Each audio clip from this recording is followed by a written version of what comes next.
Olá, gente querida! Hoje é sexta-feira, dia 8 de setembro.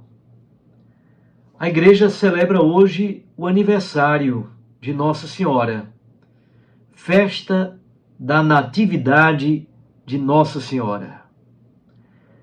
O texto do Santo Evangelho é de Mateus, capítulo 1, versículos 1 a 16 e de 18 a 23.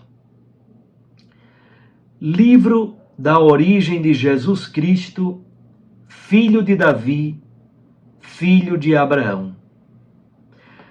Abraão gerou Isaque, Isaque gerou Jacó, Jacó gerou Judá e seus irmãos. Judá gerou Farés e Zara, cuja mãe era Tamar. Farés gerou Esrom, Esrom gerou Aram, Aram gerou Aminadab. Aminadab gerou Naasson, Naasson gerou Salmão, Salmão gerou Boaz, cuja mãe era Raabe. Boaz gerou Obed, cuja mãe era Ruth. Obed gerou Jessé, Jessé gerou o rei Davi. Davi gerou Salomão, daquela que tinha sido a mulher de Urias. Salomão gerou Roboão, Roboão gerou Abias, Abias gerou Asa, Asa gerou Josafá, Josafá gerou Jorão, Jorão gerou Osias, Osias gerou Jotão, Jotão gerou Acás, Acás gerou Ezequias, Ezequias gerou Manassés, Manassés gerou Amon, Amon gerou Josias, Josias gerou Jeconias e seus irmãos, no tempo do exílio da Babilônia. Depois do exílio na Babilônia, Jeconias gerou Salatiel, Salatiel gerou Zorobabel, Zorobabel gerou Abiúde, Abiúde gerou Eliacim, Eliacim gerou Azor, Azor gerou Sadoc, Sadoc gerou Aquim, Aquim gerou Eliúde, Eliúde gerou Eleazar, Eleazar gerou Matã, Matã gerou Jacó, Jacó gerou José, o esposo de Maria, da qual nasceu Jesus, que é chamado Cristo. A origem de Jesus Cristo foi assim. Maria, sua mãe, estava prometida em casamento a José, e antes de viverem juntos, ela ficou grávida pela ação do Espírito Santo. José, seu marido, era justo e, não querendo denunciá-la, resolveu abandonar Maria em segredo. Enquanto José pensava nisso, eis que o anjo do Senhor apareceu-lhe em sonho e disse: José, filho de Davi, não tenhas medo de receber Maria como tua esposa, porque ela concebeu pela ação do Espírito Santo. Ela dará à luz um filho, e tu lhe darás o nome de Jesus, pois ele vai salvar o seu povo dos seus pecados.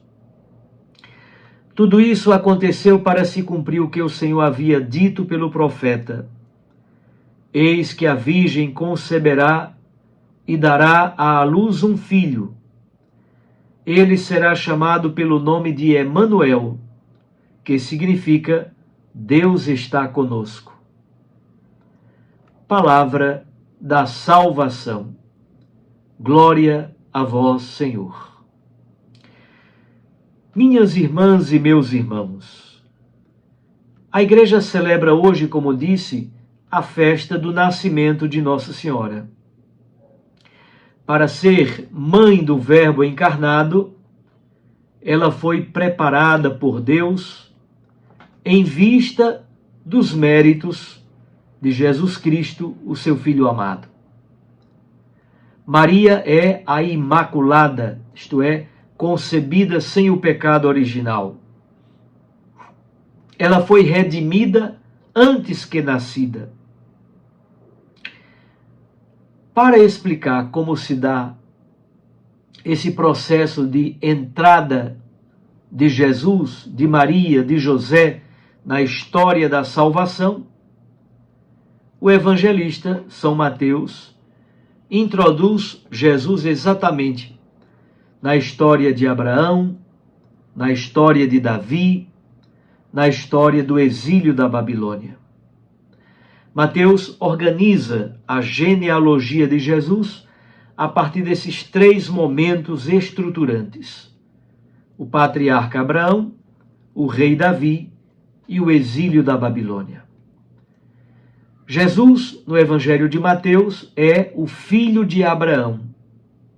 Se vocês olharem no Evangelho de Lucas, que é mais aberto e mais abrangente, em Lucas ele é filho de Adão. Mas de propósito, isso faz parte da perspectiva teológica de Mateus, exatamente porque o Evangelho de Mateus é um evangelho escrito para cristãos provindos do judaísmo.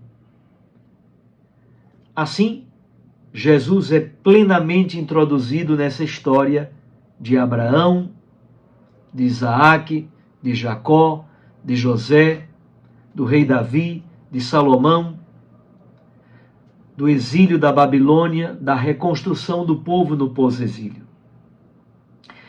E uma das características de Mateus é que em sua genealogia aparecem 5 mulheres: Tamar, Raabe, Ruth, Betsabeia e Maria. Percebam as características. Tamar, ela se fez passar por prostituta para ter o direito do casamento com o irmão do seu marido falecido, para cumprir a lei do cunhado, a lei do levirato. Isso está em Gênesis capítulo 38. Raabe era uma prostituta de Jericó, e Raabe acolhe a comitiva de Israel que estava explorando e tomando conhecimento da terra de Canaã. Isso está em Josué capítulo 2. Ruth é uma mulher estrangeira e viúva. Ela é moabita. Para conhecermos a história de Ruth, vamos ler o livro de Ruth. A quarta, Betsabeia, a mulher de Urias. Ela foi tomada pelo rei Davi, que manda Urias para o fronte da guerra. Assim Urias é morto na guerra e Davi toma a sua esposa Betsabeia no seu harém, no palácio. Isso está em 2 Samuel capítulo 11. E a quinta mulher é Maria Santíssima. Por meio de Maria e de José, que assume a paternidade legal de Jesus, por meio deste casal, José e Maria, Jesus se apropria da história do seu povo para salvá-la, para redimi-la. O texto fala também do casamento. Pois bem, Maria está prometida em casamento a José. Aqui é importante ter clareza de como acontecia o casamento em Israel no tempo da Bíblia. O casamento em Israel no tempo de Jesus tinha 2 etapas. A primeira, que já era casamento. Então não é que Maria fosse noiva do José, era namorada, estava prometida em casamento. Não. Maria já havia casado com José, na primeira etapa. Então a primeira etapa do casamento se chama Kiddushim. A palavra Kiddushim significa consagração. Os dois se consagram mutuamente. Nesta etapa do casamento, já se assinava a escritura do casamento, chamada Ketuvá. E o rapaz pagava o dote ao pai da moça. Esse dote em hebraico se chama mohar. Pois bem, depois esse dote foi substituído por uma aliança. O noivo então entrega a aliança à noiva, colocando-a no dedo anular da mão direita, e aí ele diz para a sua esposa: você está consagrada a mim por meio dessa aliança. Portanto, eles já são casados, mas ainda não convivem. A partir dessa etapa do Kiddushim, o casamento só se desfaz por meio do divórcio. Marca-se então a data da segunda etapa do casamento, que se chama Nisuim. São as núpcias propriamente ditas. A cerimônia se realiza na presença de, ao menos, 2 testemunhas, 2 homens adultos. A moça é trazida em cortejo solenemente até a casa do seu marido. Ela é trazida da casa dos pais, geralmente com um grupo, um séquito de companheiras de moças que a acompanham, diante de 2 testemunhas adultas, 2 homens, e ela é introduzida debaixo de uma tenda que pertence ao seu esposo. Essa cabana se chama Rupá. Pois bem, no momento em que a moça, a esposa, é introduzida debaixo da tenda, debaixo da Rupá, ela passa do domínio do pai, do clã do pai, para o domínio, para o clã e para a proteção do seu marido. O que é que a liturgia da nossa igreja quer nos contar com esse texto tão bonito, tão rico?